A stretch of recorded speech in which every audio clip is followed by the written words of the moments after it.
Pocket যদি ভারী না থাকে তাহলে শুধু চিড়ে ভাজা না, কিন্তু 100 বছর না হলে আসলে সাংবাদিক একটা পত্রিকার গুরুত্ব বা পজিশন বোঝাটা খুব কঠিন।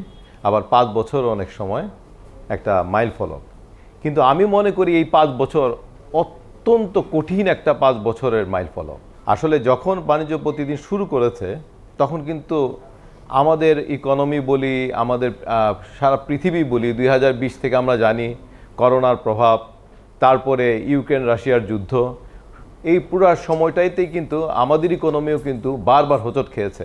এবং পত্রিকায় আপনারা যারা কাজ করেন বা আমরা যারা এসছি আমরা জানি যে একটা পত্রিকা চালানো কত কঠিন। অ্যাড পাওয়া তো এখন রীতিমতো কঠিন হয়ে গেছে। আর বিশেষ করে যারা পুঁজিবাজারের সাথে সংশ্লিষ্ট তারা জানে যে বিগত কত বছর যাবৎ পুঁজিবাজারের অবস্থা কীরকম, সেখান থেকে একটা অ্যাড জোগাড় করা অনেক কঠিন।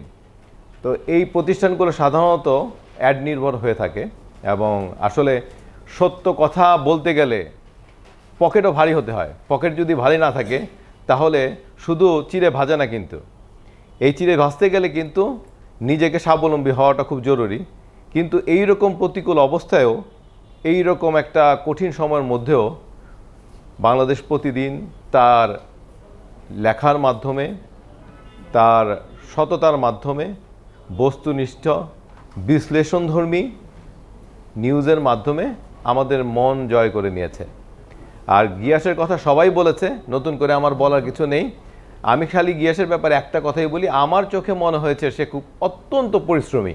সে এত মানে কোনো ব্যাপারটাকে ছাড় দেয় না।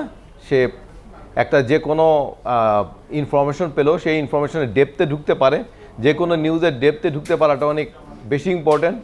আমাদের দেশে অনেক নিউজই হয় যে নিউজ শুধুমাত্র সমস্যা নিয়ে আলোচনা করে, কিন্তু আমি গিয়াসের অনেক প্রতিবেদনেই দেখেছি যেখানে সমাধানের প্রক্রিয়াটার ব্যাপারেও কথা বলা হয় এবং এটা খুবই ইম্পর্ট্যান্ট।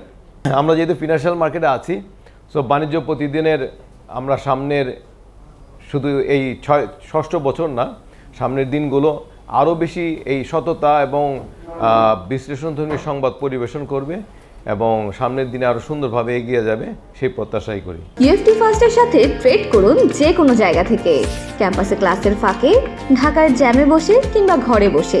ট্রেডিং এখন হাতের মুঠোয়, তাই ট্রেড করুন যখন খুশি, যেখানে খুশি।